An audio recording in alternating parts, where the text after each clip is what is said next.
Salam dan bahagia Bapak dan Ibu guru hebat. Pada kesempatan ini, izinkan saya untuk membahas tentang memahami merdeka belajar menurut Ki Hajar Dewantoro. Perkenalkan, nama saya Cici Riani. Saat ini saya bertugas di SMA Negeri 1 Bode, Kabupaten Pemalang, Jawa Tengah. Bapak dan Ibu guru hebat, kita semua telah mengenal dengan baik siapa itu Ki Hajar Dewantoro atau Raden Mas Suwardi Suryaningrat yang lahir pada hari Kamis 2 Mei 1889. Beliau adalah pendiri perguruan taman siswa, perintis pendidikan inklusif. Beliau senantiasa memperjuangkan hak-hak pendidikan untuk semua, dan yang jelas, beliau adalah pahlawan pendidikan Indonesia. Bapak dan Ibu guru hebat, berbicara tentang merdeka belajar. Definisi merdeka belajar menurut Ki Hajar Dewantoro adalah konsep pendidikan yang memberikan kebebasan kepada siswa untuk mengatur proses belajar mereka sendiri, memilih materi yang relevan, dan mengembangkan potensi serta minat mereka secara mandiri. Tujuan utama dari merdeka belajar adalah meningkatkan kemandirian, keaktifan, dan kreativitas siswa dalam pembelajaran.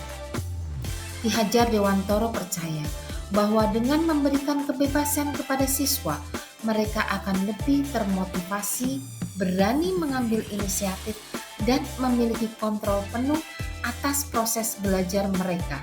Dengan demikian, siswa dapat mengembangkan minat mereka, menemukan potensi diri, serta memiliki kemampuan untuk mengatur dan mengambil tanggung jawab terhadap pendidikan mereka sendiri. Melalui Merdeka Belajar, Ki Hajar Dewantoro berharap siswa dapat menjadi individu yang mandiri, aktif, kreatif, dan siap menghadapi tantangan dalam kehidupan mereka. Prinsip-prinsip pendidikan menurut Ki Hajar Dewantoro adalah sebagai berikut. Pertama, pendidikan yang menyeluruh dan seimbang.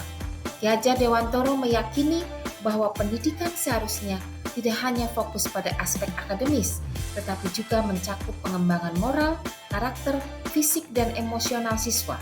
Pendidikan harus melibatkan semua aspek kehidupan siswa secara seimbang. Kedua, belajar dari dan untuk kehidupan sehari-hari. Pendidikan seharusnya relevan dengan kehidupan nyata siswa. Ki Hajar Dewantoro mengedepankan pendekatan pembelajaran yang terkait dengan kehidupan sehari-hari siswa, agar mereka dapat mengaplikasikan pengetahuan dan keterampilan yang diperoleh dalam konteks yang bermakna. Ketiga, menghormati keanekaragaman dan kebudayaan siswa. Setiap individu memiliki keunikan dan keberagaman budaya. Ki Hajar Dewantoro mempromosikan pendidikan yang menghormati dan menerima keanekaragaman budaya siswa. Ia mendorong pengembangan pendidikan yang inklusif tanpa diskriminasi terhadap suku, agama, ras, dan budaya. Komponen utama dalam Merdeka Belajar antara lain adalah: pertama, kemampuan mengatur belajar sendiri. Siswa diberikan kebebasan dan keterampilan untuk mengatur proses belajar mereka sendiri. Mereka dapat mengatur jadwal, memilih metode pembelajaran yang sesuai, dan menentukan tempo belajar yang optimal bagi diri mereka sendiri. Yang kedua, pemilihan materi pembelajaran yang relevan. Siswa diberikan kebebasan untuk memilih materi pembelajaran yang relevan dengan minat, kebutuhan, dan tujuan belajar mereka. Hal ini memungkinkan mereka untuk lebih terlibat dan termotivasi dalam proses pembelajaran. Dan yang ketiga, pemahaman diri dan penemuan potensi. Maka Merdeka Belajar mendorong siswa untuk lebih memahami diri mereka sendiri, minat, bakat, dan potensi yang dimiliki. Dengan pemahaman yang mendalam tentang diri sendiri, siswa dapat mengarahkan belajar mereka sesuai dengan kekuatan dan minat yang mereka miliki. Bapak Ibu guru hebat, selanjutnya, bagaimana penerapan Merdeka Belajar di sekolah? ya. Penerapan Merdeka Belajar di sekolah melibatkan beberapa langkah dan strategi, termasuk pertama, mempersiapkan lingkungan belajar yang kondusif. Sekolah perlu menciptakan lingkungan yang mendukung Merdeka Belajar. Ini dapat dilakukan dengan menyediakan ruang belajar yang fleksibel, akses ke berbagai sumber belajar, serta teknologi dan infrastruktur yang memungkinkan siswa untuk mengakses informasi dengan mudah. Kemudian, mengembangkan kurikulum yang inklusif. Kurikulum harus dirangkum agar memberikan ruang bagi siswa untuk mengembangkan minat, bakat, dan kemampuan mereka secara mandiri.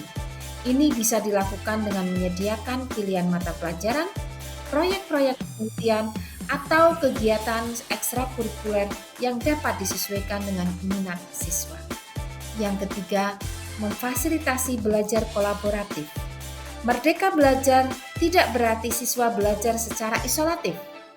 Sekolah harus mendorong kolaborasi antar siswa, baik dalam bentuk proyek kelompok, diskusi, atau kegiatan kelompok lainnya.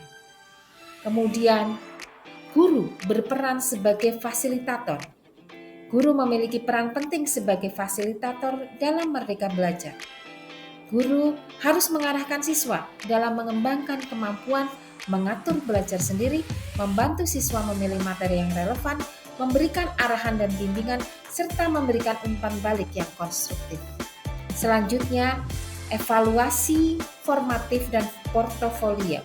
Pendekatan evaluasi harus melibatkan evaluasi formatif yang memberikan umpan balik terus-menerus kepada siswa tentang kemajuan mereka.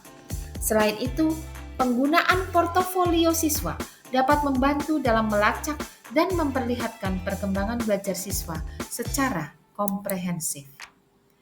Bapak Ibu guru hebat, kesimpulan dari memahami Merdeka Belajar ini antara lain adalah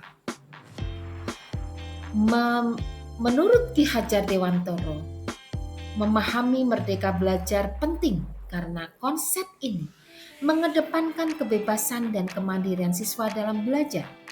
Merdeka Belajar memungkinkan siswa untuk mengatur proses belajar mereka sendiri, memilih materi yang relevan, dan mengembangkan potensi diri mereka secara mandiri. Tujuan utamanya adalah meningkatkan kemandirian, keaktifan, dan kreativitas siswa. Bapak, Ibu guru hebat, terima kasih atas segala perhatiannya, dan saya cukupkan sekian untuk kali ini. Semoga kita senantiasa dalam lindungannya. Salam dan bahagia.